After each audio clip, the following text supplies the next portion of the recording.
Hello, Davie P. How are you? Hello, Duke of Hamilton. I am very good. Yourself? Yeah, I'm not too bad. I'm not too bad. I feel like half the man I used to be. I don't know why. That's the case at the moment. Yeah, yeah, there is something slightly different about you. What is it? I can't put my finger on it either, in all honesty. Yeah, something looks different. Is it new top? I know this is an old top, actually. It's my Liverpool top. I'm not sure. But anyway, Oh, yeah. I think we'll probably work it out at some point during the stream. Yeah, definitely. But it's been quite a tumultuous week in football. So we thought we'd do this as I think we all have opinions on what's happened. So just to put it out there, I'm a Liverpool fan. Davian, you're a Arsenal fan. yep. So yeah, I've got my You Never Walk Alone here, and just behind me I've got my 2005 Champions League piece of artwork, and I've got the Liverpool mishmash just above it as well, detailing like 50 years worth of Liverpool history in art, basically. And obviously on Sunday we were all blown away when it was announced out of nowhere that both of our clubs, four other Premier League clubs, and another half a dozen European clubs were going to break away and join the European Super League, which would have meant that all of our clubs would have basically qualified for an alternative Champions League, but always qualify for them because we're founding members. Hey, you're always going to be in there. You finish 20th in your league, it doesn't matter. You're going to be in the Champions League. For me personally, it felt a bit like imagine like a sci-fi movie, Davian. Oh, I've gone. No, I'm here. I'm still here. No, I think I went. Oh, Yeah, but imagine a sci-fi movie where the planet is burning to pieces and is about to be destroyed by a solar flare or something, and all the rich people get onto a ship and they're like, "Well, see you guys later. We're going to a different planet. You guys, yeah, good luck with whatever you're left with." But yeah, Davian, what did you make of the? Anyway, sorry. Before we go on to that, so yeah, it lasted for 2 days. The fans got together. The outrage was huge, and all of the clubs have pulled out the Super League, apart from Real Madrid, Barcelona, and Juventus. God knows what they're going to do. But Davian, what have you made of the past week? well, my views on it have been maybe I don't actually have the same outrage as everyone else. Mm-hmm. Reason being, it's business. And at the end of the day, you have to accept the good with the bad. In terms of all fans want their clubs to be number one. In doing so, the old way of doing things, I remember going back when Arsene Wenger fielded, when he was the manager of Arsenal at the time, and he fielded a team that only had one English player in the lineup. Mm-hmm. And it was an uproar in Sky, one English player in the lineup, what about this? What about that? Fast forward a few years later when they saw, okay, you know what? It's not really about where you come from, it's about who can do the job.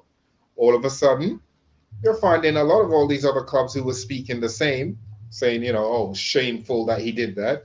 Now doing the same, you hardly find any English talent in there. They'll have them in their reserves, in their academies. But in terms of when it comes to the nitty gritty for success, they're going to get anyone from any different parts of the world to bring success. So there was a trend there. Then it got to the point now where you had the bigger clubs like, the Man City, the Chelsea, which had like unlimited sources and funds, who started basically buying up the league. It all started, let's face it, with Chelsea. When Abramovich came in 2004 and he bought Chelsea, gone are the days where there was like a kind of gentleman's agreement about doing things. I remember back in the day, Arsenal would go out, they'd get like one particular top player, maybe like a 20 million player. Mm-hmm. Man United would do the same. Liverpool would do the same, for the same kind of position. Once Chelsea went in 2004, they would buy that midfield player. They would go out and buy another top prospect, even though they didn't need him. They would start buying up all these players just to have them on the bench, just to stop their rivals from getting those players. And the minute it started that way, it started to send a very bad trend, because now you were no longer on even playing field. It was now a case of who can outbuy. If I've got the money, I'll do whatever I can to actually win, guarantee my success. And then, you had people who was against foreign investors are now like, oh, we need a foreign investor because the ones that we have, we're not spending money. And once that happened, you have to remember a lot of these investors who are coming in, Manny P, they're Mhm. not football fans. A lot of them who are actually coming in, they are just businessmen, and they look at it like, okay, you know what? Okay, I'll come and invest in this. But just like any investment, at some point, they may want to collect. They may start doing things that will not be for the best interest of the club or the fans, but for themselves. Now, if you actually agree as a fan or saying, yes, we want investors to come in, then you have to basically accept whatever that comes with it, or else you just leave it as it is. I mean, I know I'm keep going on, but you look at even Arsenal. I remember in Arsene Wenger's last reign, should I say last few years' reign, when he didn't have the resources as other clubs, as the Chelseas, the Man City, even the Man United, because he had paid for a 300 or is it 600 million pound stadium, which he financed without getting any outside investors. He got a loan from the bank, paid it off, and every season we were a laughing stock because he just about got it fourth in the to get into the Champions League. Like, yep, Arsenal fourth merchant. Even though in that time he still won the FA Cup a few times, that still didn't matter. It was like, oh, yeah, that's all they can get fourth. You should get a trophy for fourth. Now they've got rid of him because they thought the grass was going to be green on the other side. We need new blood, fresh ideas. You've got all of that now, and you see that what's happened. It doesn't guarantee success. Yep. Now you see all these things are happening now, and it's just like, oh, maybe, just maybe he knew what he was talking about. 100%. So if I just stop you there, Davey, and I think instead of us just shouting at each other and trying to put our points across, I think I'm going to go through your points and kind of coax a few bits out for further discussion. I think it's probably the best way to do it. So I think you're right. I think there is definitely this feeling that all fans want their club to be number one. And when the Sky money came in or the big money came in, I think all fans did suddenly want that big marquee signing, didn't they? Mm-hmm. And I don't think fans really quite knew what they were getting themselves into. But I think the point you're making, which I think is quite interesting, after the Sky deal, there's this sense of a shift in morality going through football. The excuse the pun, but the goalposts kept on moving in terms of morality. Yes. So it was okay for, before, like, you don't want a Russian oligarch coming and taking over a football club. But then after he's been there for a few years, actually it's fine to have petrol money coming into the Premiership. People just get hardened to that kind of thing, don't they? And then they just forget about the moral outrage they had especially prior to that. When success, basically, is like sandpaper, or should I say, like paper over the cracks. So you don't look at the morality of what's actually happening to the club because, we're successful. So you forget what's underneath. You're just happy with the result. Yeah. So, it's like, at what cost are you willing to win trophies, basically? At what moral cost are you willing to actually have those moments of glory? And actually, that's a great metaphor for real life as well. I mean, to be successful sometimes, like, to what extent do you have to trample over other people to do that? And I think, I think this has created a false economy, not just in the Premiership, but across football in Europe as well. And I think you make a great point about Arsene Wenger as well, because Arsene Wenger was having good times with Arsenal probably up until the season Abramovich came in and changed everything again. So I think there's definitely a correlation where I think during the Wenger versus Alex Ferguson time, I think it still was about good coaching at that point, wasn't it? Obviously, you make your shrewd signings, but then Abramovich comes in and all of football's changed. Completely. Absolutely, Manny P. It completely changed it. And then you no longer needed to be a great coach to actually be successful. It's just about if you have a owner that has unlimited resources that will allow you to go out and just dominate the market. And that had a ripple effect on all the other teams, not just in the league, but around the world, around Europe, because they'll know they could put out fake news, as they want to say, of someone saying, "Oh, Chelsea's interested in buying Manny P. Manny P was only worth £100 last week. Now all of a sudden, I'll never play for Chelsea. Now all of a sudden, because Chelsea has shown an interest in you, Manny P's valuation has gone up from £100 now to 50 million. Manny P has not done anything that warrants him earning 50 million price tag on him. Yeah, he hasn't scored anything. He has one good season. He had one. I'm a goalkeeper. Yeah, conceded 20 goals in his last 5 games, but now he's worth 50 million because Chelsea's interested in him. So even now, other teams who would have gotten him for £100 or £90, now they have to come in with 40 million before that team will now listen to any kind of conversation with him. So even people who wasn't as or players we're speaking about who wasn't as talented as they were valued at, were now being price tagged as superstars when they're not, which also then set a bad trend for some of these players who didn't really have to do the work. Because the minute they know that, you know what, that's guaranteed money, I'm going to Chelsea or whatever. You also had things like backstabbing going on, treachery, where some of these players now will basically demand a trade because they want that money. They want that instant money. They want that instant success. Because, if I go to Chelsea, I'll be successful. And you do have some players who lack ambition where they don't even have to go there and do anything. As long as they're on the bench and they get to come on as a sub for 10 games or however many games they need to come on for to qualify to get a medal, to be cast as a championship, Premier League winner or a Champions League winner, they'll do just enough just to actually get that. So again, work ethics, like devotion, dedication, like what you'd come to expect, you don't actually get that anymore. So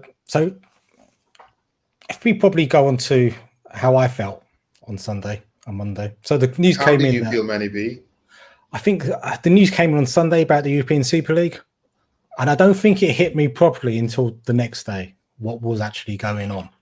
Because I think we need to talk about UEFA. UEFA are by no means a reputable organization at all. So I am perfectly in favor of UEFA getting a bloody nose from the big clubs every now and then. Because what UEFA essentially do, especially with their advertising model, is they enable all of these clubs to take on all this financial risk to sign all these big players. And then UEFA just lap up all of the advertising money. And they're like, if you guys go out of business or whatever, or, have to pay off a big tax bill, you do that. But it doesn't matter because we're getting all this advertising money. And then they tried to introduce financial fair play. They didn't follow through on that. So that just made the situation even worse because it made these clubs even more brazen with their financial activity. So initially I was like, okay, it's a bloody nose to UEFA, whatever. And then I read on and I saw the absolute lack of meritocracy in the proposals, and I hated it. And I was glad that everybody else at Liverpool Football Club hated it because it showed that when push came to shove, actually not just our club, but every single club up and down the country believed in meritocracy and believed in doing the right thing, which is good. Now, I think we'll get onto this later. I still think there's a lot of anti-meritocracy in the Premier League as well, but I think we'll get onto that later as well. But I felt as though FSG had totally betrayed the club and its values. The club's always kind of seen itself as a kind of socialist club, and this totally went against all kinds of socialist values. So yeah, that was, and I was upset. I was very upset. Luckily, the great man Arsene Wenger came on the radio that night, and he said, "Don't worry about it. This isn't going to go through." And to be fair, when Wenger said that, I was like, Wenger's a man who knows what he's talking about. If he says it's not going to go through, it's not going to go through. And I never thought I'd be in a situation where I'm watching Chelsea fans cheering the fact that their club has pulled out of the ESL, and I'll be watching it, getting emotional for them and with them. I never thought I'd experience that day. And a part of me wishes I was actually at the Arsenal protests right now supporting Arsenal. Well, in terms of the Arsenal fans and the Chelsea fans, not because I'm an Arsenal supporter why I'm more for the Arsenal fans, but just the fact that the Arsenal fans in general, Arsenal club has always had a certain morality when it came to doing business. Arsene Wenger came in under that tutelage and he continued that trend. He didn't come in and decided, we need to splash out ridiculous amount of money for this or that. No, he came in and remember, this man has a degree, or probably has a master's degree in economics. So he knows his stuff. This is a man who's actually advised other clubs on their finances. So he's a very, very intelligent man. Even though he's a fan of Arsenal, One second. He loved. Hello, Raul. Good evening. I'm just How's it going, guys? Let me just put myself in the middle. Very good, very good. Yeah? You're going to have to keep me up to speed. Yeah, no, we're just talking about, how, for instance, we started talking about how football fans are outraged, which some should be, but some shouldn't, because at the same time, when they wanted, they all screamed for foreign investors to come into their clubs to make their clubs compete with big clubs like the Chelsea, who had billionaire owners, and Man City, who had sheiks money or whatever. So when you actually put yourself out and you get those kind of investments, then you have to understand that there will be risk, there'll be consequences, because these people are not coming in there because of the cries of the people. They're coming in because they're looking at it as a possible business investment. Definitely. Which means at some point they're going to want to collect. So let's let Raul actually come in on that point. Yeah. All right. So I mean, in regards to all right. So yeah, I totally agree with what Davie P just said at that moment there, in regards to, it's gonna come with consequences, right? Mm-hmm. Like they always say, you get out what you put in, right? Yeah. So it's a thing where all right, so now, I mean, because I don't really know what you guys have said up until this point, but well, you shouldn't have been late. No, I'm on time. You're just early. But the thing is, yeah. Well, obviously, you know about the protests that are going on all night. We were literally just talking about it. That's what we're literally just about to touch on. I literally just said that. I won't go further into that. If it wasn't for this stream, I probably would have been there myself. Yeah. Arsenal. As a Liverpool fan, I probably would have been there supporting Arsenal. Wicked. That's what I'm saying. There's no better time for us to all be united behind this thing as well, to be honest. It don't matter what color you're wearing or whatever, it's bigger than just a team thing, if you're a fan of football more than ever, this is the time to unite and really stamp out all this stuff that's been going on, because this is a long time coming. It's a long time coming. Yeah, so but go on, David. Ask Raul a question. Sorry. The thing, Raul, what I'm finding interesting is, FIFA, all these governing bodies who are outraged at this, they're not outraged because they're outraged for the fans and for the love of football. They're outraged because that's money coming out of their pockets. And if you know about anything, thief don't like being stolen from. A thief wants to be the only crook. I want to be the only crook in the room. I don't want Manny P in there being a crook as well too, and taking what I could get. So that's what it come, because when I was reading up on some of the things that Manny P sent me, it was actually FIFA that actually leaked things to the fans to get the fans riled up. And they basically was using the media. Yeah, UEFA, sorry, was pushing the narrative of saying, they're trying to ruin the beautiful game, knowing that there are fans who are gullible enough to believe that that's what this is about, when really and truly, their intention is not about any of that. Their intention is just about, you know what, let's get the fans to fight our battle for us because we're going to lose out on money. They don't care about the fans. They don't care about anything. They've always been corrupt. We've all known from day one. FIFA, UEFA, all of them, they're all corrupt. They've all been corrupt from day one. So do you remember 20 years ago, there was that movie, Alien versus Predator? Yeah. It doesn't, and the tagline was, it doesn't matter who wins, you lose. Exactly. And this is exactly probably the situation for the fans.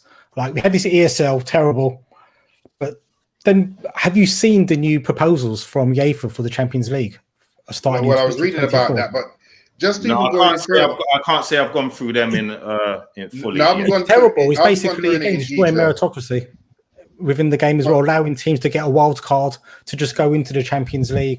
So basically, we're in a situation of this. So you think what's happened now? Is it better the devil you know? Basically, no, not to me. Yeah, well, but I think for most people, I think that's the case, Davey. Yeah, but many people, why? Why don't you just wait? The fact is, we've had to deal with, UEFA, FIFA, all these people for the last 20, 30 years. Mm-hmm. And you've seen that they haven't really done much to actually better anything for the fans. No, prices are still going up. Everything is still the same, inflated prices for games. They can't actually come to a supposed cap for player salaries. So nothing has been improved under their leadership. So why not try something new? See how it goes. I mean, you've given FIFA and UEFA how many decades and nothing has improved. So why not try something new? See how it goes. And if after a few years it doesn't work out, then okay, fair enough. He said, you know what? We're done with it. This is the point. This is the point. But Davey, I think this is the point. I think had the big clubs said to the rest of the clubs in Europe, forget about UEFA, we're going to do our own thing. And I'm going to bring all of you guys with us. And it's going to be equal and great for all of us. I think they would have gotten a lot of support. Yeah, I totally agree with that. I agree with that. Well, so David, let Raul speak. Let Raul speak. Yeah, but I'm going to tell you I disagree with y'all after. Yeah. Wow. All right. Yeah, no, I agree what you've just said there in regards to if they had informed and brought along the other teams and made everybody feel inclusive. Yeah. Because I think that's what's the problem in that movement in itself. That's what caused the division. Do you understand? And it's left no room for growth. So in the end, really, that's what they should have done. They should have done some proper formal consultation with others, and then it probably would have worked. It would have picked off. But they became a minority. They made themselves a minority. Yeah. So it was never gonna. Excuse the pun. It was never gonna kick off. That's the second pun we've done today. Footballing. It was never gonna happen. Or just on that, because to be honest, who really wants to see a league with the same teams all the time? I don't. No, knowing that nobody's gonna get relegated or anything like that. There's no jeopardy. You understand? You've got to make people feel inclusive, and that's just like I mean on a bigger scale, even in society. Yes, you're meant to do that. So why it shouldn't apply to in football or any sport? This is it. Go on, Davey. Go back.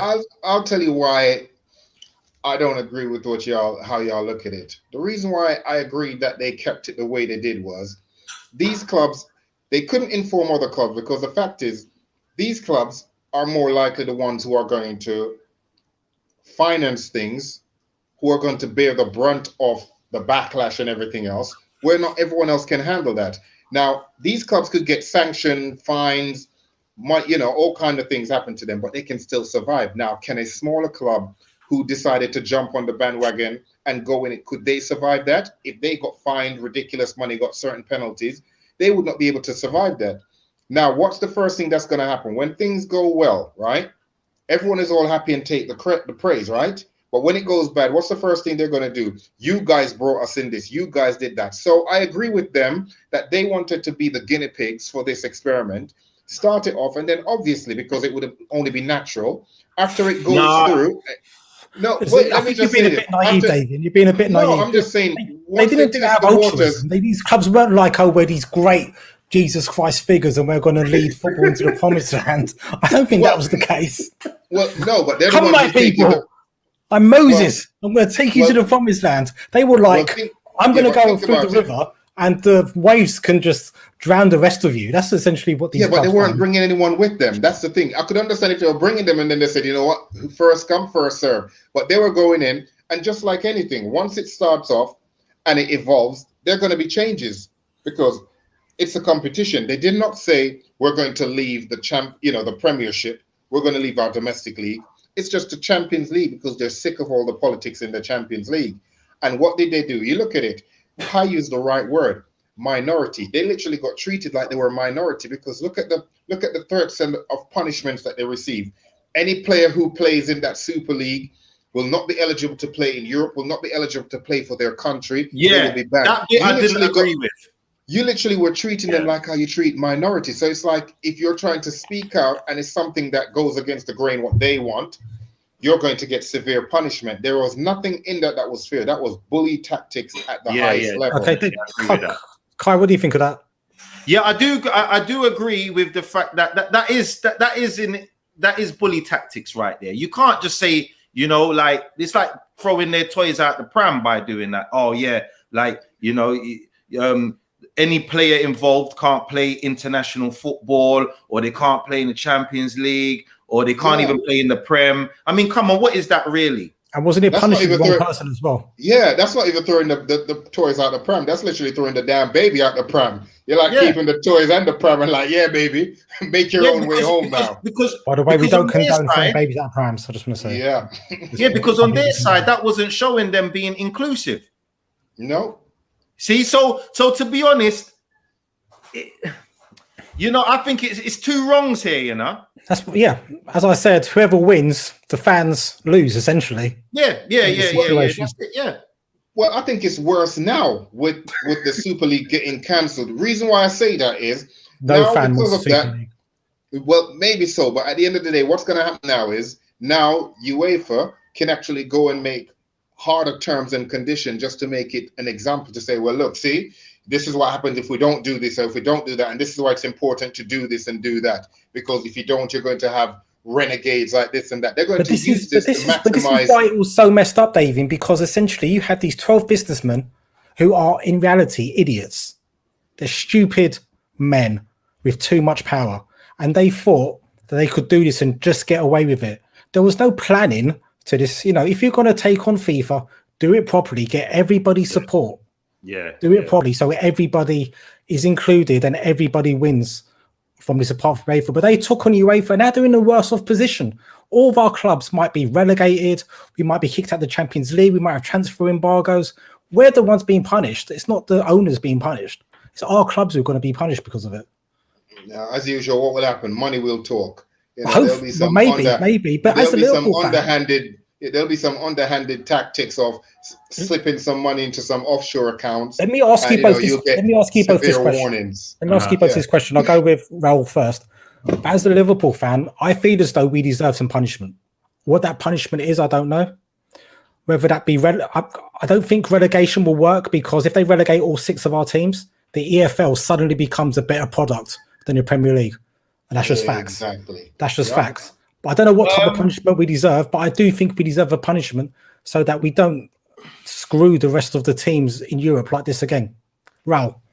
Well, all right. You see, at this stage here right now, in terms of the punishment, I don't know. I don't think that sits well with me, because you know why? Mm-hmm. It's because you're still punishing the fans through that. Yeah, I agree. You know, it's tough, isn't it? It's tough. So I think if that's the case, then you've got to punish the actual owner. Yeah, I'd agree. Right? Not so much the club. You know, you got to make it a separate entity in regards to this, because even though I know all their finances are linked back to the club, but still, it's like they're only gonna take vengeance out on the club, right? So if the club is working at a deficit, mm-hmm. or you actually even fine the owner, it's only gonna show back in the club. That means they're gonna say, "Oh, this season we haven't got no funds to buy no players. We ain't got no." And then what's gonna happen again? The fans get affected by this. Yeah, I just think we should just use this moment to reflect. Yeah, the fans have spoken loudly. They're speaking loudly right now down at Emirates. Yeah, so and power to them. and there have been many other clubs that have been involved, right? And just football fanatics in general. Yeah, so I think now it's highlighted the importance of the fans. 100%. So I think at this stage, I don't know if we should go down the whole punishment thing yet. I feel like if that's gonna have to be the case, then it's gonna have to be for anything that takes place after this. But I think up until this point, I think let's just let the dust settle just a moment, because it's been a wake-up call for everybody. All the parties involved have all apologized. I know it could be, it's all written for them already. It might not even mean nothing to them. It's just their PA just writing it, right? But hey, they put it out there, and we have to blindly just kind of, in a way, accept it and just hope that nothing like this happens again. And Davie, this is a learning lesson for all involved. Davie, what do you think about punishment? Do you think we deserve a punishment? Well, first off, I think punishing someone, it's kind of like with a child, for instance. If a child does something and you punish the child without speaking to the child and finding out the root of what caused said child to act that way, again, you're just like putting a Band-Aid over a wound without actually dealing with the wound itself. So what you have to find out is, what is the real reason behind why these clubs wanted to make a breakaway league? There must be something fundamentally wrong for these. Think about it. Champions League is guaranteed money just by being in there. So for these people to say they want no part of it anymore, they want to start a different competition, there must be something fundamentally wrong that maybe some of us as fans who don't actually have inside information is not getting told what's going on. I think, David, I literally explained this about 15 minutes ago when I said that the issue is that UEFA put all the financial risk onto the teams. So UEFA make all this money from the teams through their advertising, and they take most of that money, yet the teams are the ones who are meant to pay 100 grand a week for players, sign players for 100 million pounds for this product, which UEFA makes so much money from for advertising. And that's the issue a lot of these clubs have, that they say, we're taking the risk, why is UEFA still keeping most of this money? Yeah, and I think by punishing these clubs, what you're then doing is, we're actually like sidestepping what UEFA is actually, what the real issue is, what's going on, because we're focusing on the person who lashes out instead of finding out, okay, well, maybe if we don't fix this, there'll be more. Because think about it. You guys might be looking at it saying, this is a deterrence from other clubs now. No, what this might actually be a wake-up call for other clubs to look at it and say, well, if 12 clubs could cause this much damage, could you imagine if 30 clubs, 40 clubs around Europe decide, you know what, enough is enough, we're going to do this and come back stronger? Because think about it, just like anything, like an experiment, it goes wrong. You're going to look at it and say, okay, well, that worked, that didn't work. So let's just use that worked. That what didn't work, we'll work on that and come back stronger. I don't think this is the last of this. I think no, it's definitely not the last. It's not the last. It's not the last. This was just a step. This was like this was the brainchild that didn't go wrong. The first test. Now they're going to go back. They're going to regroup and they're going to come back stronger. Also, by punishing these clubs, what can happen is these billionaire owners. Because you think about it, some of these billionaire owners, Roman Abramovich, I'll give him credit for that. Even though he's a billionaire owner for Chelsea, you used to see him at all the Chelsea games. When he first came in, you look in the stand, you see him there with his family watching all the Chelsea games. So he wasn't just a billionaire that was just putting money in. He was actually a fan of Chelsea.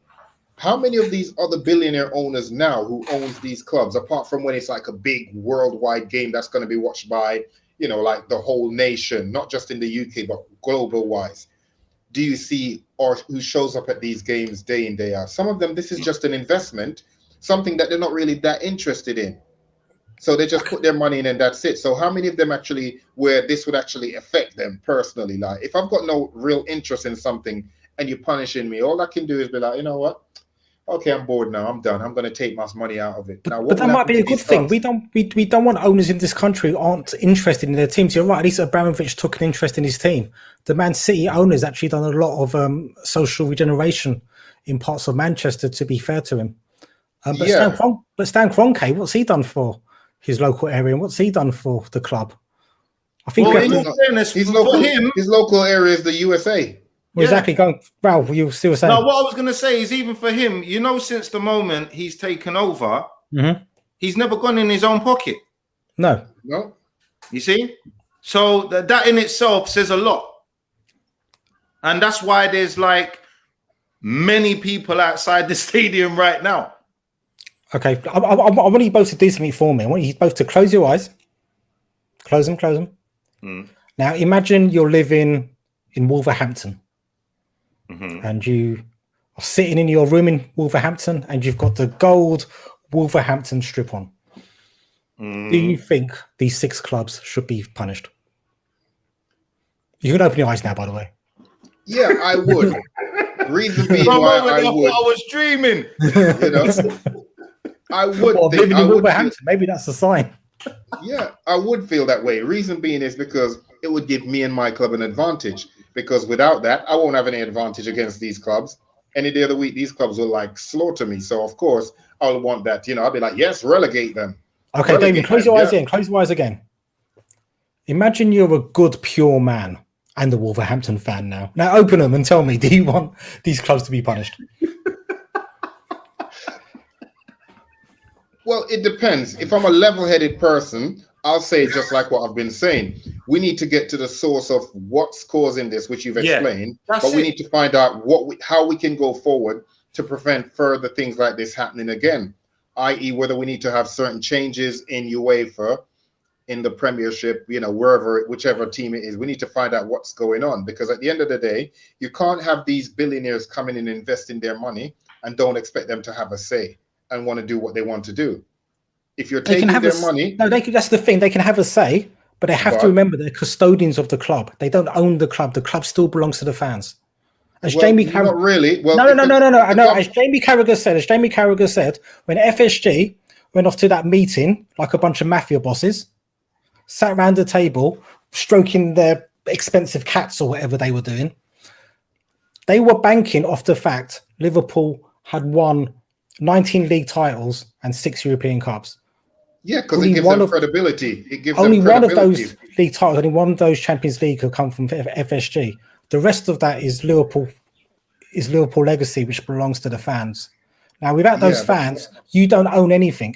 If you can't make money from the club, then leave it alone, because that club means a lot more to the fans than it's ever going to mean for you. So don't go anywhere near that club. From the moment you sold that club, it's no longer just a Liverpool club now. It now belongs to them. So whatever history that Liverpool had is now theirs. They can take credit for all of it. They can't. Because now they own it. They can't. Well, they own it. If I own something, you can't tell me that it wasn't me, my car, that, it wasn't me that won all those trophies. Yes, to a rational person, that's really... Listen, if I listen, a rational person... Listen, if I bought a Ferrari, which won the Grand Prix, I can't suddenly say, all those Grand Prix wins which Lewis Hamilton had, they're mine, because I own the Ferrari now. You can't say that. Ferrari. Well, yes, you can. You're not going to say Lewis Hamilton. It says Ferrari. Doesn't make any sense. Ferrari. It says Ferrari won those championships. Yeah, but just because I own that car, doesn't mean those championships are mine, though, are they? You're not going to take my championships. You own the car that done it. Yeah, I own Ferrari, so I want them championships. I shouldn't be able to bank off somebody else's success. That's the point. Well, yes. Well, many people, that's what makes these businessmen shady, because they will take anything and run with it. That's what makes them who they are. They're going to go in there and take claim of things that they didn't actually do. But is that morally correct, though? That's the point. That's the point we're getting. No, definitely not. It's not morally correct. No, that's the point. That's the point. So what do we want? Do we want a football which is just without morals? Because the beautiful game is a working class sport, which is going to be based on everybody can win and everybody can eventually reach the top. Yeah, but Manny P, this has been going on for centuries. You look at even things like when I watched Helen of Troy, the one with Brad Pitt. Remember when Brad Pitt was having the argument with his king? If you're going to use metaphors, try not to use B movies. well, it was a great movie. Remember what he says? You know, when history remembers the war, history won't remember that the king won the war. They're going to say that we won the war. You know, I won the war, me the king. It's my name that's going to be etched in history. So it's the same thing now. You know, it may have been Liverpool, you know, legacy that won all those trophies. But at the end of the day, once someone else owns it, they're going to remember that, you know what? It was FSG who Liverpool won 19 titles or whatever. They're not going to say, well, he didn't own it at the time because he owns it now. So he gets everything that comes with it. So basically, you can adopt a child and then beat the shit out of it because it's yours now. It's essentially what I'm hearing. Well, I don't condone beating kids or whatever, but well, that's what will happen because they're saying, yep, it's mine. Just like when that child has success. Look at it. You even see that in reality now. When you see some of these kids who get adopted and they grow up and they are successful, the adopted parents who's there for them, the birth parents who wasn't there for them, come out the woodworks and start claiming, yes, that's my child. My child won this because they want to take claim to something because they have a stake in it. It's the same thing here. I'm not saying it's right. That's not a comparable metaphor. But anyway, so I think we spoke enough. Raul, I'm sure you want to comment on this. No, I just honestly think that, like, look, like Davie said already, the key to this thing here is let's just get to the root of all this. That's all it is. Because all this is just, it's external bits. We need to get to the root of it, you know? And we can see the corruption is there. It's been there for ages, you know? It's just that it was so subtly put before, you know? And now it's like it's coming to fruition, isn't it? Like everybody's seen it blossom now. It's coming to this horrible monster has, you know, shown its head now, you know. But it's always been there. I had correct. Thank you. Correct. Yeah, I've always had problems with this thing. I mean, like, look, I don't know. Like I said, all right, I entered this conversation a bit late, but you know, I know you guys would have touched on the prices of ticket prices and the price of merchandise, and you know, one thing that hurt me as well. Go on. And one thing where I could see where this was going, when Arsenal changed their badge. Okay. Yeah, because for any true Arsenal fan, they know what that old badge meant, that crest. Yeah. Now it just looks like some cartoon thing. Yeah. And this is what corporate companies do. It's rebranding. Yeah. So they've rebranded the club. Do you understand? So the history and everything that was behind Arsenal, which we once had, yeah, is there. But it's like it's just kept in a cupboard. Yeah. And now we're running with this new look Arsenal. Yeah. Yeah, but Raul, they shouldn't complain. Yeah, but they shouldn't complain, Raul, because you remember, we was having this conversation, Manny. Remember we were saying about how they did not appreciate Arsene. When Arsene was there, he had the books, he had everything budgeted. Not because he's cheap, but because he's a very intelligent man that knows if a club can't sustain themselves, this is what would happen. And remember, he got vilified by his own fans. Oh, he's cheap. He's not spending money. We need to have this manager. They should bring in Pep Guardiola. We should do this. We should do that or whatever.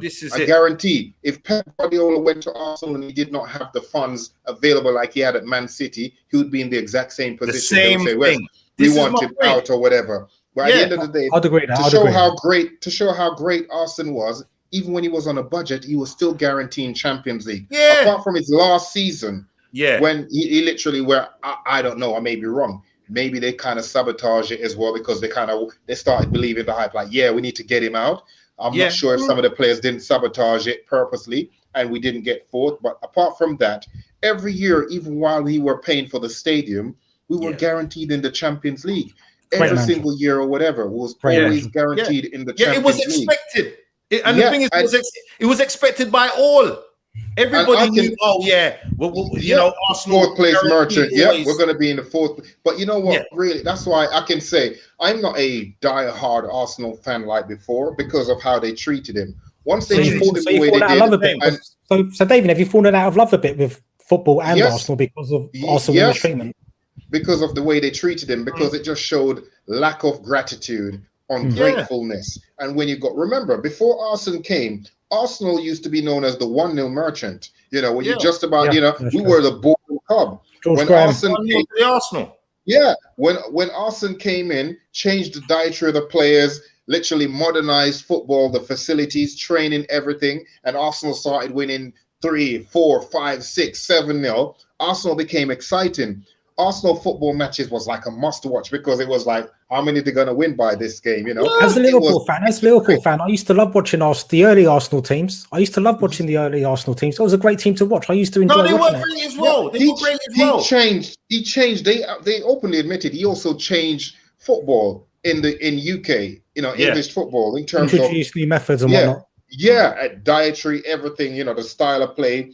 They always compare the beautiful game, how Arsenal played it or whatever. And the fans, when things got rough, i.e. when the Chelseas with the billionaire owners come in and they started dominating the game, all of a sudden now they forget all those things that you're doing. What they're not forgetting is the fact that, or what they're not remembering, despite everything, this man was still having us in the Champions League while paying off a £600 million stadium that he paid off early with the club having a profit. The club was in profit when he left. The books was in profit. The man is so successful and so great. Why do you think Real Madrid kept asking him to come to Arsenal? Come to Real Madrid. And he would not leave because he loved Arsenal. And how did they repay that love? We want him out. Yeah, he's done his time. Yeah, we want him out or whatever. And they were so glad to see the back David, of him. Exciting times now. And look David, what's happening now. I think we should move on the conversation a bit now, away from Arsenal, but back onto the subject of the European Super League. How do we move forward from here? I think this is the important bit. How do the fans start getting their clubs back? Or do we just accept things the way they are? You have to. Unless you're going to get rid of billionaire owners, you have to accept that this is the way the game is going forward. But like you said, it's the devil that they know that they chose. Not the devil that they know, but it's the devil that they chose. They chose UEFA. So at the end of the day, what they need to do now is see what is best that they can work out for themselves, i.e. the clubs, and for us fans, that's best for us in this situation. Okay, so Kai, what do you think? Because we had a heated conversation earlier about fan ownership. And I agree with fan ownership, but I just think it's very difficult for the fans to do it. You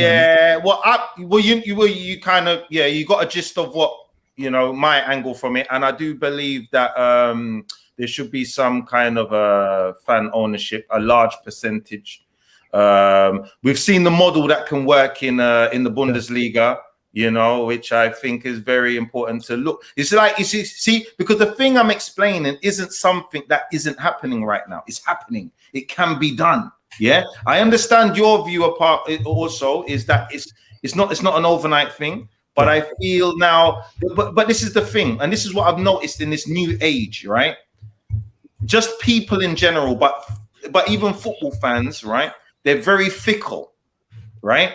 And the thing is, it's like, now, everybody's protesting about what's going on now, right? And then what's going to be the next big story next week? Something totally different. It's like, look, if you're standing for a cause, if you're fighting for something, then you got to be that all the time. Do you understand? It's like, now it's just like there's some other story is going to come up. Everybody's going to push this aside, yeah? Where and then this is gonna, and like we've even discussed, this is gonna come up again, but through the distractions, we're focusing on other things, and then we're wondering why do you think why do you think everybody was so surprised earlier this week? Because we were distracted by other things this whole time. This Super League was planned long time ago. 20 years in the making, at least. This is what I'm saying. So this is not new, and this is and now everybody wants to jump on it.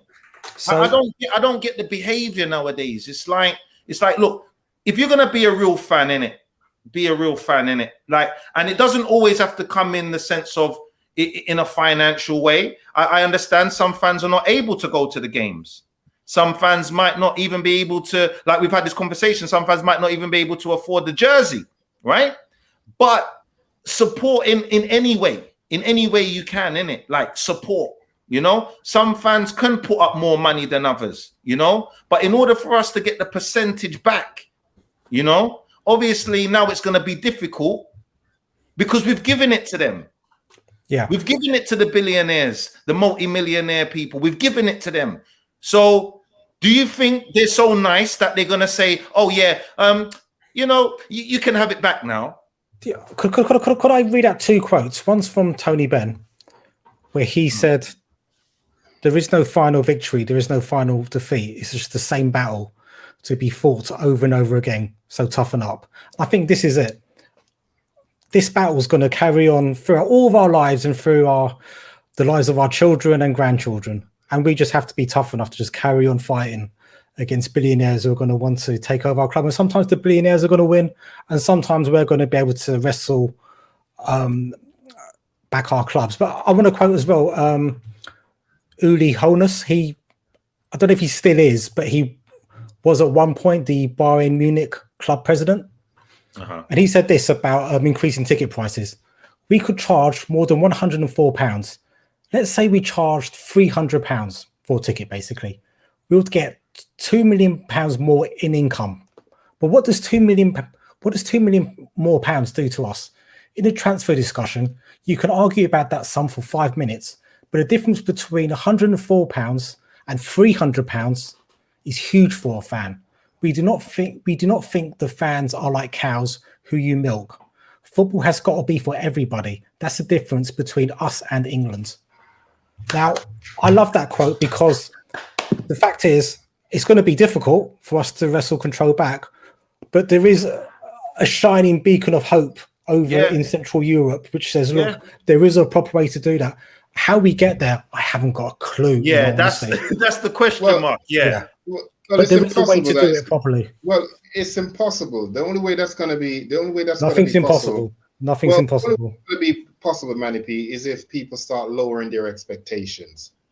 I.e., if we're saying, you know what, we're not going to use billionaires, we're going to work with what we have, and we're going to build like the old days. But no one wants that because, like we see now, gone are the days where they'd have a manager who will be at a club now for 10, 11 years. And now you'd be lucky if you get 10 months, because they all want instant success.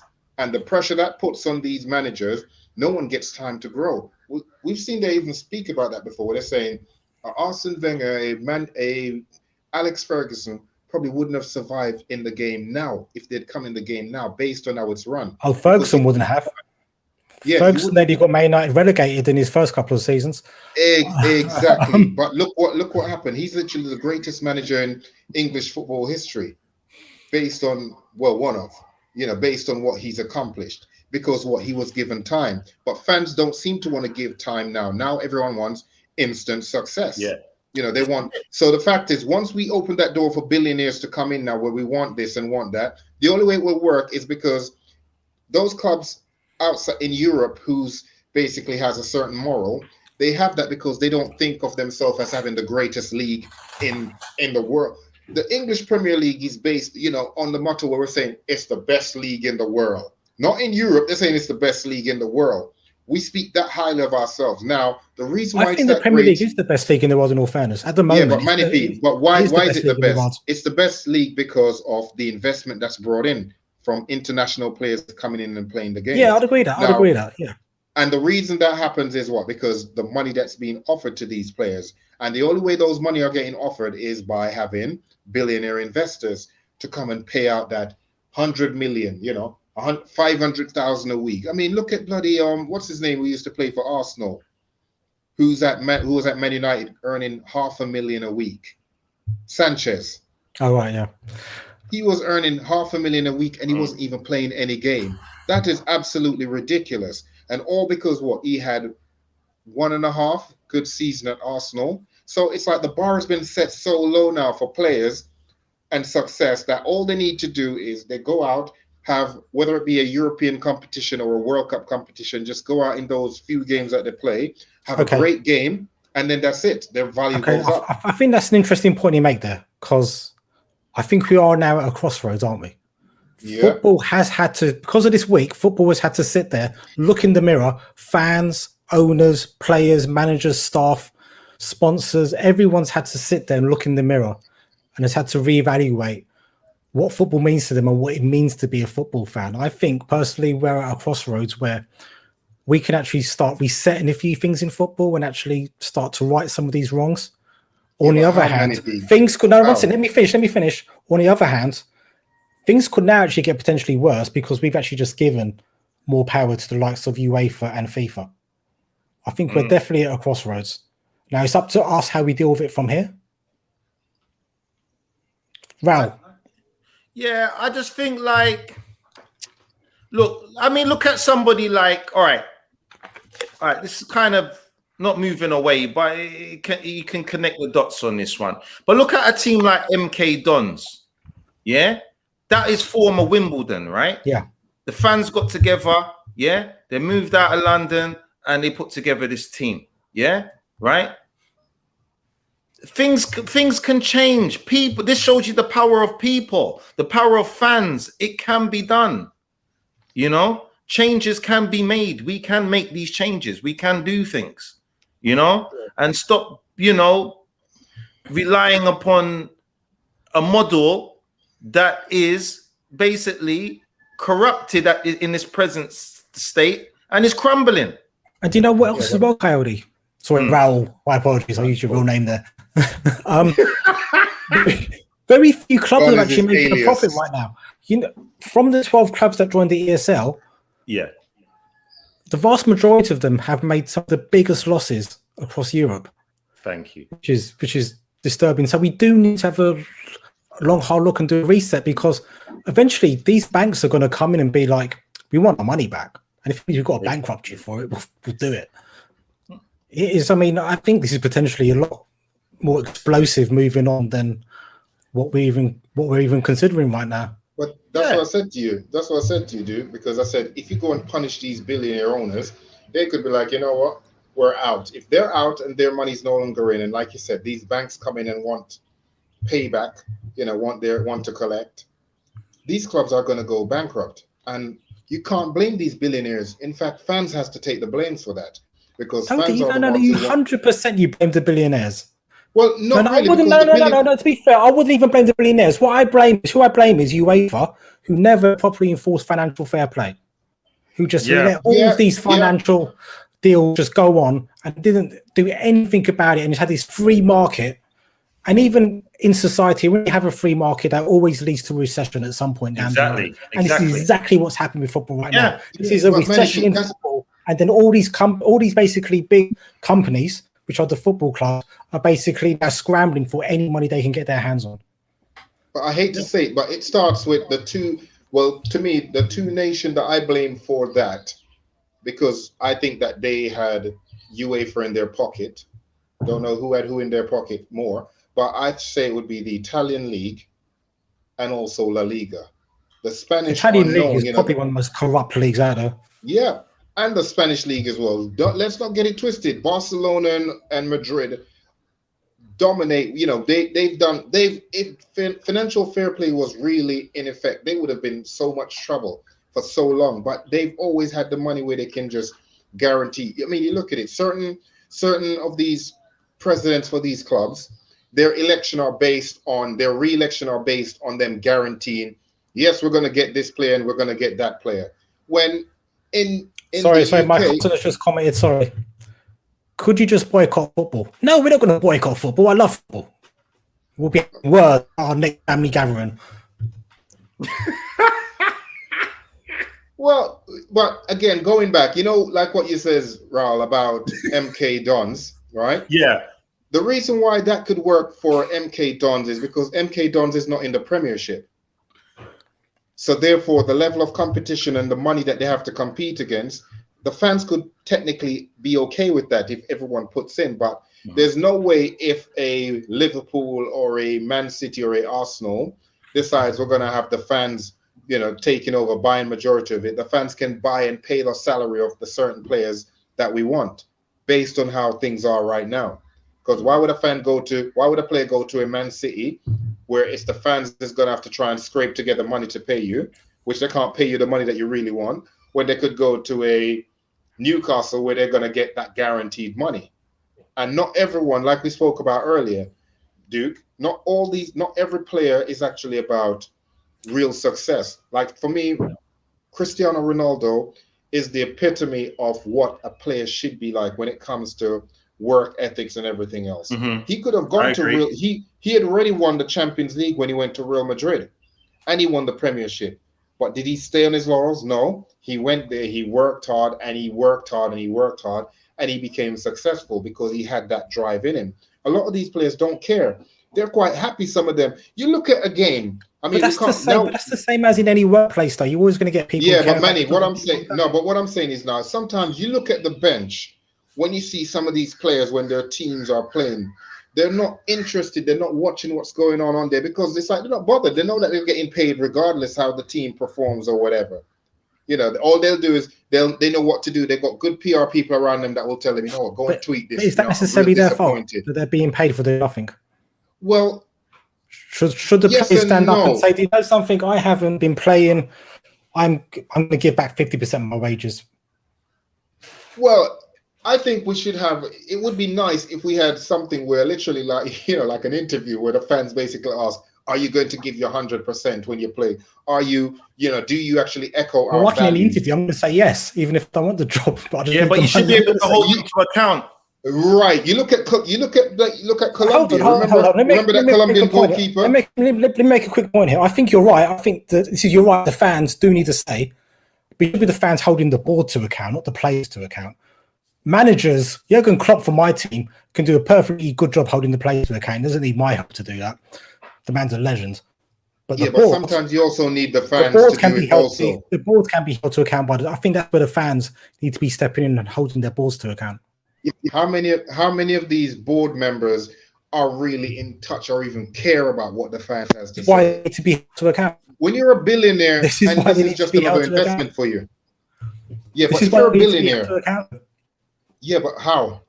How are they going to punish them? Because if you punish me, you think I'm going to give you no money to actually go and get any player? You punish me because you don't like what happened. You think I'm going to say, okay, you punished me, so yes, what you want now, I'm going to give it. No, you're Well, not. the key to it is when I ask a question, you have to find a way, and this is what we harken on to.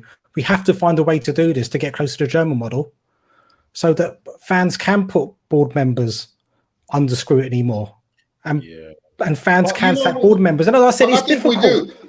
But I was think actually we do. disagreeing with Kai today because I thought Kai thought it was a bit too simplistic, but we need to get there. I was just saying, look, it's difficult and it's really hard for fans to pull this off. Yeah, but Luke, I think we do. I think we do, hold board members to account. But what has actually happened from that? Nothing. How many times you see fans complaining about board members that they need to get out, they need to do this and do that? Nothing gets done from that. Let's see what happens to the Stan Kroenke stuff, because I think this is the most vociferous the Arsenal fans have ever been. Yeah, but it still won't make a difference to him. This man does not care. He's not even doing it for the money. You got some people who's just that bitter, and it's just all about control and power that they won't actually do anything. Then that's He fine. still Then we just got to accept football's dead. Then No, but a lot of people need Well, to football's been question dead for a something. long time. It's just the fans' love for it that still lets us bypass certain politics that's going on in there. Hey, But really and truly, it wasn't dead for me in 2019 when we were lifting that Champions League trophy. It's a great memory. yeah, I've because you got never felt so alive. Yeah, but think about it. What do you get? You have board members. What makes board members smart is they get people who they can actually be their voice that will come out that can actually relate to the common man and do what they want. Jurgen Klopp is an amazing manager. I liked him from when Arsenal played against Borussia Dortmund. I thought this guy is like the German Arsene Wenger. Like, he loves football in the sense that he believes in like building a team, setting up a good game plan. He's not just someone who thinks I'll throw money in there and that will guarantee me success. Okay, so He's a very intelligent man. But what he does, he's relating to the common man can relate to that. But who's above him doesn't care about that. All he cares, I've got this person who's the face for me.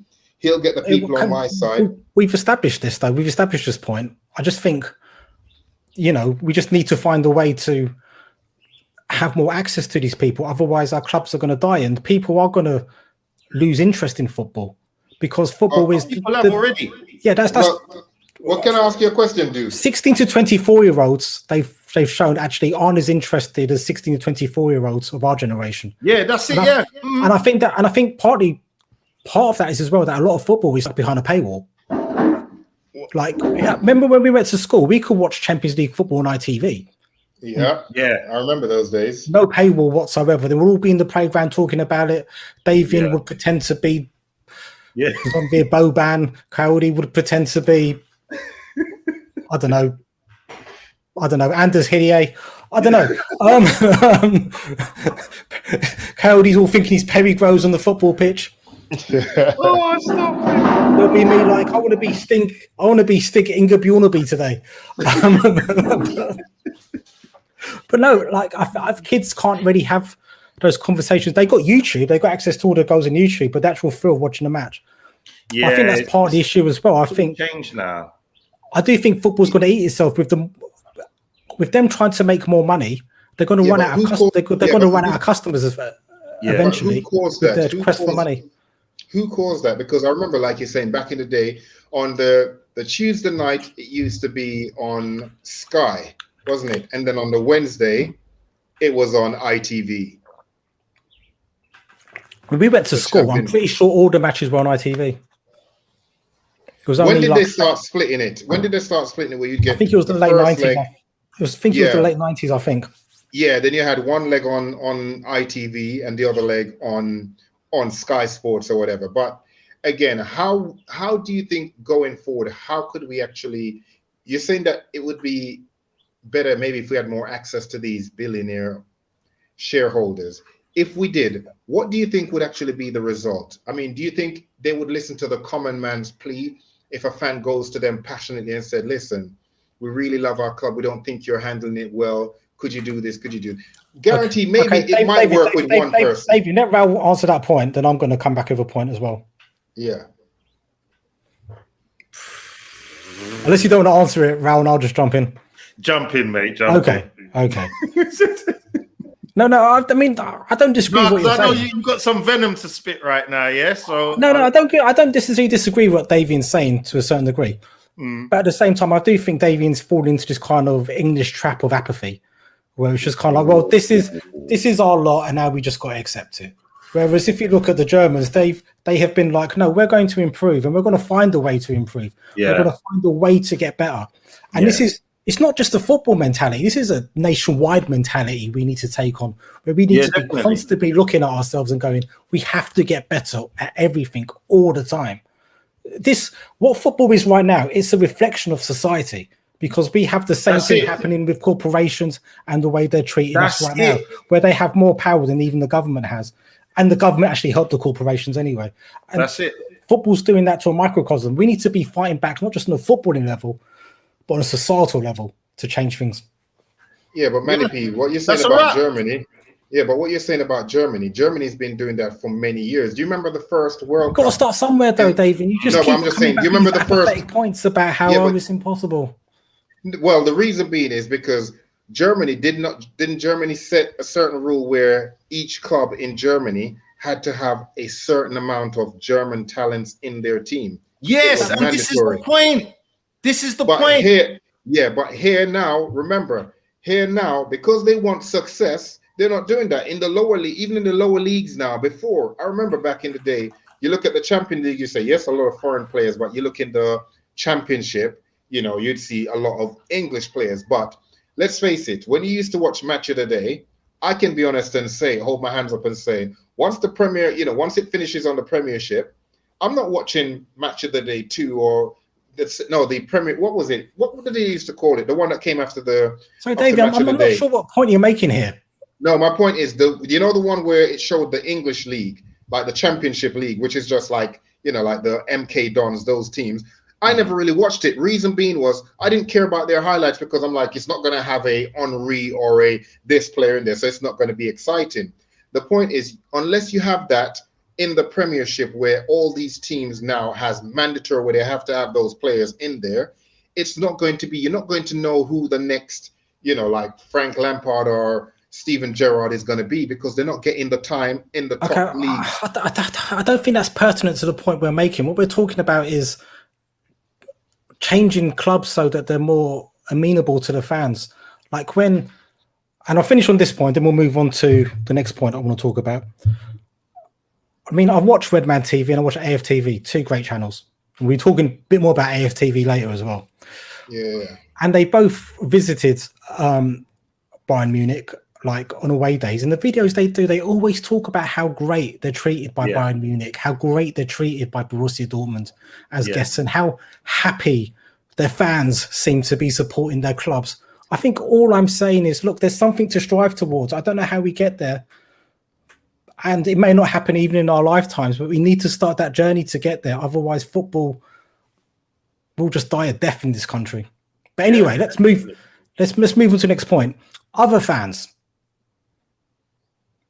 Are you too concerned about how other fans are going to view you, Raul? Me personally, no. I'll keep it short and sweet. No. You just don't care, Davie? No, I'm not. No, for me, it doesn't really bother me. No, because again, let's face it. I'm pretty sure it says something about this European Super League that there were other clubs waiting in the wings. So technically, if you keep pressing some of these, like the Arsenals, the Liverpool, trying to make them leper, they could come out and say, "Oh yeah, you're talking. Your club was actually in on it too. They were waiting in the wings for us to bring them in." So they could actually, like, set off a whole nother set of volcano now by saying, your club was waiting, your club was waiting, your club was waiting as well. It's just that they weren't elite enough to be on the, on the front table. They were going to get the back table. They weren't on the big boy table yet, but they were still waiting to get in as well too. So I would be careful about people doing that because they might find some hard truths about their clubs too. Well, I'm glad you said that because if other fans of other clubs want to have a go at me, that's fine. And to a certain degree, maybe you just got to take the licks. But to another degree, all of these clubs are still self-serving as well. So in terms of like money in England, how it's spread out, 93% of that money goes to the Premier League clubs. Only 7% actually exists for EFL and below. So those other 14 clubs moaning about our clubs at the moment are actually also benefiting very nicely as well from the current money situation. So again, I think everybody needs to have a long, hard look at themselves before they start throwing stones at glass houses. Definitely. And whatnot. And as well, we've got these rumours now about they're really trying to push through Celtic and Rangers joining the Premier League. Now, isn't them joining our Premier League? Isn't them doing that the same as what these 12 clubs were doing trying to join the European Super League? Leaving Scotland and saying, you guys exist by yourselves, we're just going to burn the bridge and you guys can suffer by yourselves with no money. Yeah, but you see what happens is, if those two go, it's going to crumble the whole division.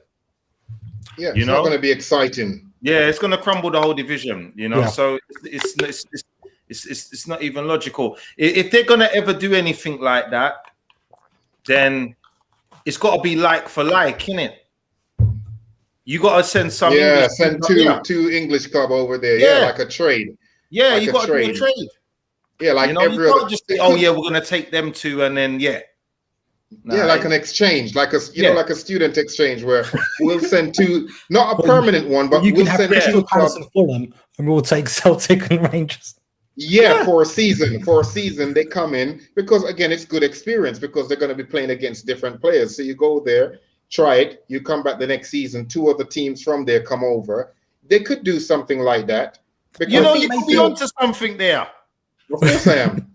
That could actually be like look, for anybody who ends up first and second in the SPL. Yes. Right. They can come into the Prem. Yeah. And then obviously, I know it's technical. It's going to be weird because obviously teams need to go down into the Championship, but something can be arranged. It can work. It's kind of like a loan. Like when players go out on a loan, where their parent club still pays some of their wage as well as the new club. So what would happen is the Premiership would still pay whichever clubs that's going into the Scottish Premier League the money that they would have been entitled to if they were in that league. Now, you wouldn't take someone who would possibly win it. So you take someone as in who would win the Premiership. You take someone who maybe like a team that's 5th and 6th. You send them over there for the season. Whatever money they would have gotten, the Premiership covers some of it and the Scottish Premiership covers some of it. Likewise, with those two teams that are coming over, they're going to get a nice substantial amount of money coming over. Also, they get the experience of playing in the Premiership just to see what it's like, because you never know, they could come in and do really well where it make them say, you know what, the Premiership ain't as tough as people think it is. So that could also be a factor why they might not want to do it, because it might expose the Premiership. It might expose us to say, wait, they're not as good as they think they are. I don't think that would happen, in all fairness. I think Celtic and Rangers would be mid-table clubs in the Premier League. You reckon? With their squad, their current squads, yes. Maybe like in a couple of years' time, once they make the money and they might have gotten some Champions League football through the Premiership, and they can slowly build up those transfers. Because you know what, there'll be big clubs eventually, but with the current day squads, no, they'll be mid-table clubs if they're lucky. I kind of see how look. I think something like this can work in the sense of like, look at this now, right? So now, like, you got countries like what? Mexico, right? So you got like Liga MX, yeah, right? Mexico is like how much times bigger than the UK? Yeah, right. It's possible to combine all the leagues. You can have a British league. It doesn't have to be England, Wales, Scotland. Yeah, and the UK is very small. That's an interesting point as well, because we've already got Swansea and Cardiff. Exactly, they're on the border. I've never quite understood why that's the case. Yeah, you see, so exceptions can be made. But I do wonder as well if, like, I know there's talks about the Netherlands and Belgium combining their leagues. You see, so this is not new. Yeah, I wonder if, like, we're way off topic. I wonder if, like, the SPL should consider asking, like, the Netherlands and Belgium, hey, can we be part of your gang as well? Well, you know what? This has now brought up an interesting point. Now, you know what we were saying earlier about if you sold Ferrari to the new owner, now the new owner takes claim for all the trophies, even though they didn't win. Now look at that. We've come up with this brilliant idea right now. Yeah, I've got a problem with the idea, though. I do have a problem. This podcast is going out great. What's going to happen now is, someone from UEFA will see this, come out with this in a dossier now to England. Yeah, you'll get 2 English teams going over to Scotland, vice versa. Who do you think is going to get the credit? The Veermen? Nope. We're not going to get none of that credit or the money. This is time-stamped. Copywritten. Manny P the lawyers on it there. New haircut and everything, yeah? Don't challenge the Duke. That's what's different about me. That's it. I just figured it out. I was trying, it took me an hour and 17 minutes. Because I was trying to figure out, Raul, when I started. Raul, we're trying to work out what was different about me earlier. Yeah, what was different about him, and I couldn't figure it out till now, an hour and 17 minutes in. It's a new haircut. Oh, so it is. But I think the one problem with my idea about combining with, say, the Dutch league is it's difficult for the fans to like travel to away games to Europe. That's the only consideration, I would say. But I do think there is potential in that theory. But let's move on to the last topic I want to talk about. I don't know if you watched the video, Raul. I know Davie has. No, I didn't get to catch up on that one yet. Okay, so Robbie went on to Talk Sport this morning with Ray Parlour and Alan Brazil. Alan Brazil, my least favourite people in football. May I ask why? He's a bigot of a pundit. That's the only way I can describe him. And anyway, Robbie went on there to talk specifically about the European Super League. They ask him one question basically about the European Super League, and suddenly, Davey, what does Ray Parlour then do to Robbie after that? Yeah, fill me in. Ray Parlour then started basically being condescending with a smirk on his face, which I don't know what's funny about that, considering he's a Arsenal ex-player. So you have a Arsenal fan / pundit on your show. You're supposed to show unity and solidarity. Now, what you've done in front of the entire nation is you sat there, you smirked, and you basically started saying, "Oh, so go on, then you love it when Arsenal lose, isn't it? Yeah, you love it because it gets you guys hits on the internet. Yeah, it gets you guys hits. You know, I've got no problem with you guys making your money." Basically, he was being so condescending and so disrespectful. And the fact is, the guy came on there to speak about the European Super League. Why do you then distract us and start diverting and going on about him being on there and him being happy, Arsenal fans being happy? So you basically embarrass Arsenal fans and you've basically shown disloyalty to Arsenal Football Club by basically accusing their fans of enjoying Arsenal losing. Now, Ray Parlour is a guy, I'm not sure if you remember this guy, but he was a guy he was a average player, surrounded by a lot of talented players. He was not world class. Well, one thing I could say is he played with heart. Yeah, that's the same thing you'd say to someone who's fighting who got knocked out. So David, when he said that comment, we actually lost 3 viewers. No. Come back. One's come back. Well, I have to tell the truth, but I'm just saying, remember, Ray Parlour the Ray Parlour family must have been listening or something. Yeah, it's Ray Parlour. It's probably him now. He's going to go in there and say, yes, Arsenal fans are doing the Vayman are this. But it just shows even the most, I'm pretty sure even Tottenham fans who hate Arsenal would have been sitting there and going, this guy's got no loyalty. They wouldn't have even found that funny. I think they would have even been ashamed, because it showed that even in this worst time when we've got something where everyone's trying to unite on the same front, speaking about this, you use that opportunity rather than focus on the subject at hand. You want to talk about Arsenal fans loving when Arsenal lose. Now, I'm going to be very careful with my words because I don't want to throw anything out there for it to seem like I'm condoning anything. But I wouldn't be surprised now if some Arsenal fan probably see Ray Parlour somewhere and have a talk with him, but it won't be a verbal talk. Because what he's basically done, he's basically gone and disrespected Arsenal Football Club as well as Arsenal fans by attacking one of Arsenal fans on TV who was there speaking about the Super League.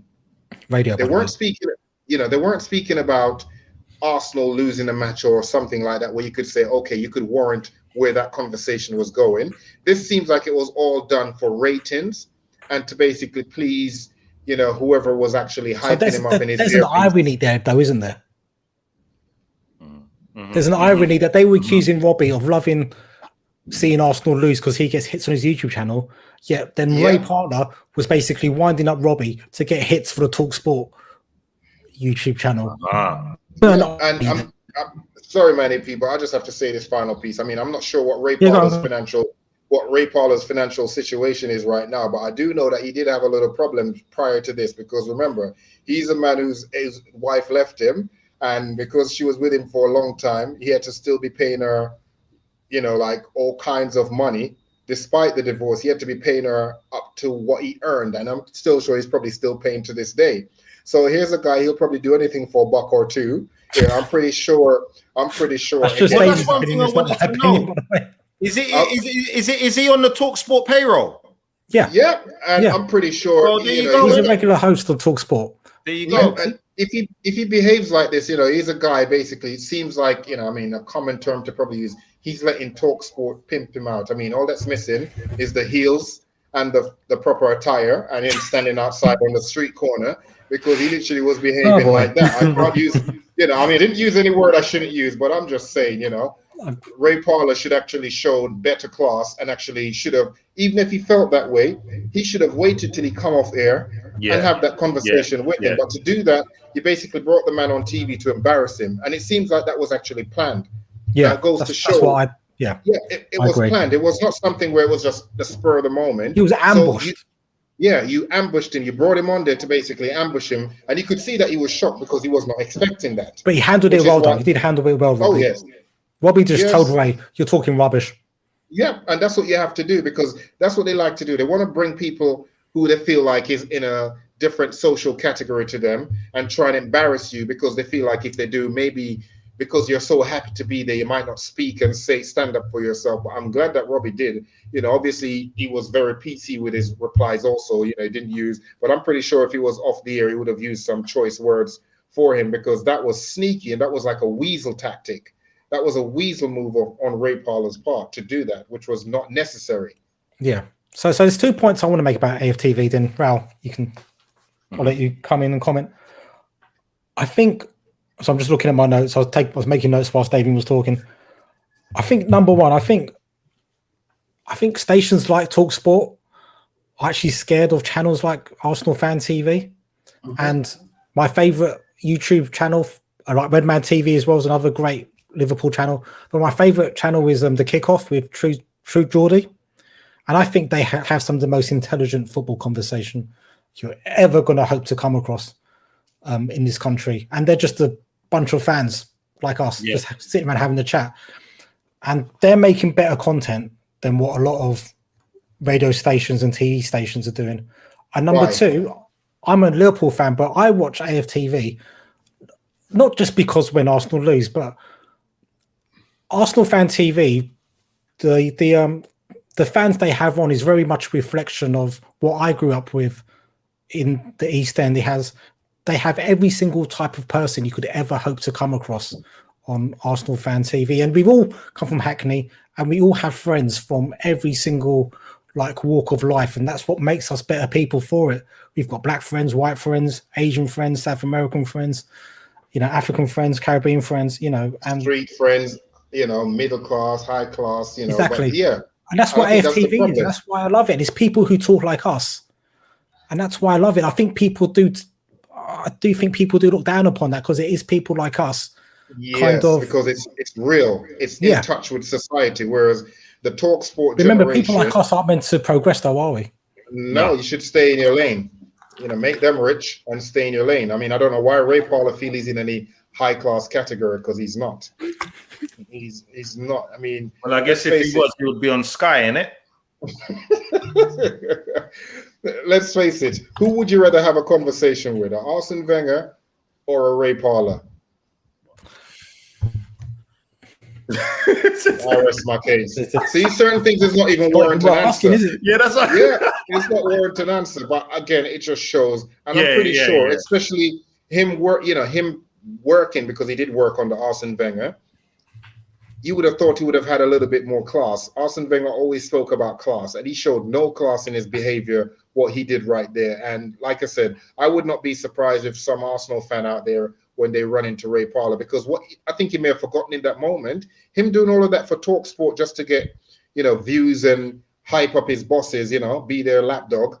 He's forgetting that it's a job and he has to leave there. He doesn't live in the studio. He has to leave there and be out in the real world day in, day out. So at some point, someone's going to see him. And when someone sees him, they could actually take offense to that because, like we said, AFTV is watched and has all sorts of people on there. And some people are not going to. Sorry, my sister just commented. Ray Parlour probably needs the money for a new perm. That is so true, and his wife was a hairdresser as well, so it's probably her he's going to have to pay. Yeah, that's what we have to give half the money to. So he's probably going to have to spend that money, that Talk Sport check on that there, whatever. But again, I would not be surprised if someone from Arsenal TV who sees that would probably have a word with him or whatever, just to keep him in check and just remind him where he comes from, because he's not from some high class background. So I don't know why he feels the need to actually talk down to anyone. Pele. But Raul, that's a joke, right? That's his nickname at Arsenal, isn't it? The Romford Pele. Pele of what? Romford. Yeah. No, but Pele of what? Can't be Pele that played football. Yes, that Pele. Yeah. Yes, it's an ironic joke. Oh, it must be. I mean, I know we're coming up to May. April 1st is long gone. Oh God, I mean, why do I know? I don't know more about the nicknames of your players than you two do. Because that's not real. That's not real. I mean, you're more believable as the Duke of Homerton than him being the Pele of Romford. I mean, because I am the Duke of Homerton. I mean, exactly. That is an official title. And he definitely ain't no Pele of no damn Romford. So let's not get it twisted or whatever. But again, it goes to show sometimes when people hype people up. And I mean, I know I'm slightly digressing, but remember years ago when Chelsea was playing Barcelona and they were like, it was number one, what's his name? Ronaldinho against Frank Lampard, number one versus number two. And I was that was just embarrassing for people making that comparison. Yeah, but again, you see, it's the same. Like, don't you just cringe when you think about that statement? Yeah. Well, that's just how I felt when you refer to him as the Romford Pele. It's the Arsenal fans who called him that, not me. But yeah, I think they were mocking him. Bless him. But Raul, Sorry. I just got to put this comment up. He is now the Romford pagan. Exactly. True words. But Kai, what have you got to make about the entire situation in AFTV? Because AFTV actually does get a lot of stick from Arsenal fans. I know I've got a few fans. I've got two friends who are big Arsenal fans, and they both hate AFTV. In fact, Kai, you've met one of them, Marvin. He hates. Okay, yeah. He doesn't like AFTV. He thinks AFTV only exists for people to laugh at. Whereas I obviously disagree. But Kai, what do you make of this entire situation, Ray Parlour? From what you've heard? All right. In all fairness, yeah, I think me and Marvin are in the same boat. I started off watching it a lot, just like everybody else did. Then I just, as an Arsenal fan, I found it is very negative. Like from my perspective, a neutral watching it is fine. It can be a laugh. I mean, like that, and this shows the passion I have for my team because I'm tired of being the laughing stock. Now, don't get me wrong. I know all they're doing. They're just highlighting the truth. They're just highlighting what's happening. This is just reality, like you said. Exactly. That we live amongst. This is what's happening, and so that's why. Maybe what I'm going to say is a bit contradictive in the sense where it is kind of there is definitely a need for it. It is needed because as you can see, they've highlighted so much points out there, you know, and sorry to interrupt you. You're not interrupting. It's yours. It's your podium. You go for it. We've just gone 1-0 down to Everton. Oh, okay. I forgot you guys were playing. Oh, thank you, mate. Thank you. Well, who scored? You know what, Duke? You know what? I don't Raul. even know at this specific moment, but as soon as the name comes to me, I will shout it out. Oh my God! You know what? This is like deja vu. You know what that reminds me of when you asked him who scored, and he's like completely oblivious. It reminds me of Chris Kamara. I don't know. I don't know, Jeff. Have they gone? That was classic. But you know what? You know why I think people hate AFTV? I think a lot of them hate it because it's so real and it's so genuine and honest. That's it. Yeah, it's heartbreaking. It's heartbreaking, but it's the truth. But you need that. You don't need people to use fancy words and be all peace. You want people to just talk like how we talk or whatever. Say the truth for how it is. When they do great, they're the first on there to say, yes, my team was great at this and that or whatever. They also help, make players even more popular. If they love a player like they, with the Aubameyang, they love him. And to show how in touch he is, look at that. When Troops was leaving, Aubameyang even video called him to wish him good luck on his new job, his new venture in America. So again, that's why it's so loved and it's so passionate, because it's the common man, the everyday man, one of us, just an ordinary person, actually getting in touch with these. Because let's face it, footballers are now in a league where they're, in a category where they're considered like celebrity. So for them to actually get that interaction with a footballer, it's a great thing or whatever. And they're very honest. When a player is good, they're going to say, yes, he's good. When a player is bad, they're going to say, no, he's bad or whatever. So I completely respect that. And anyone who doesn't like it, then that's down to them. There's lots of pundits on TV that you think talk nonsense, but, they get paid for it. So why are they mad that these guys are doing it and they get paid for it? Yeah, it's unfiltered. They're doing it and people love it. If it was that bad, it wouldn't be as successful as it is. Because when you notice when people start lashing out against something, it's usually when it's becoming a threat. If it wasn't a threat, they wouldn't be saying nothing. But that's my point as well about these YouTube channels making better content than a lot of these radio stations. You said that. Yeah, it is. And it's more genuine and more relatable too, because we can relate to it and say, yep, he's talking true, or no, he's not. Because there's so many different people on there. Whereas with these punditry, it's always the same team. They'll get the one who they know will be pro this, pro that, and the one who's going to be negative toward that team. But with the AFTV, you never know who you're going to see, who's going to speak what about what player. So even though they might not all say it in the most etiquette way or whatever, they're being genuine, like how the everyday genuine person is or whatever. And what's wrong with that? 100%. So I think I'm going to knock it on the head now. I think we've covered everything. Any last comments before we say goodbye to the beautiful people watching at home? Yeah, I think if anyone deserved, Duke always said, on a few occasions on our podcast, you've wronged me. And I felt like, you need a potato thrown at you. I think if anyone definitely needs some potato thrown at them, it is Ray Parler and his perm. Yeah. You're going to give him a spud. You're going to spud him. Yeah, and he's not getting the street spud what he thinks he's getting. He's going to get the actual potato. Okay, yeah. Let's stop threatening. I'm not threatening him. I'm just saying. So Raul, before Davie incriminates us anymore, what do you think you want to say before we go? I would just say from now on, for everybody who is listening out there, I would just say keep the hope alive, and just man, just stay true to the sport in itself, not so much the individuals as the owners or the players. The sport that came first. Do you understand? Everything else comes second. Man, Duke, one more thing I want to say before you cut off, like a serious thing. I think on a serious note, I think before fans all over the UK start condemning all these teams, I think if we don't know what's going on, you see like how you've highlighted certain things to me, Duke, about what's the reason. Sorry, with UEFA. That's my sister saying great chat, guys. Oh, nice. Thanks for watching. It is my sister, so she's probably going to say it's great regardless. But thank you anyway. Well, you see, there lies loyalty. That's what Ray Parler should have shown. He was not showing that. But again, going back to my point, seriously, I think before fans start, being too critical of their teams, I think what they should do is look at what the root of the problem is. Like how you've highlighted certain things to me, Duke. I think fans should start looking at certain issues to see why these billionaire owners went to this direction. And then you know what? You never know. Now these protests we're seeing against our clubs, we might start seeing some protests against UEFA.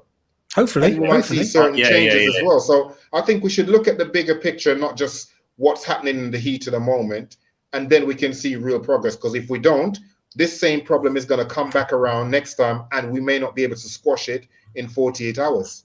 100%. So, guys, stay online so we can have a quick debrief. And I'm going to say goodbye to everybody. Say bye. Ciao. Ciao. Remember, our podcast tomorrow for Winter Soldier.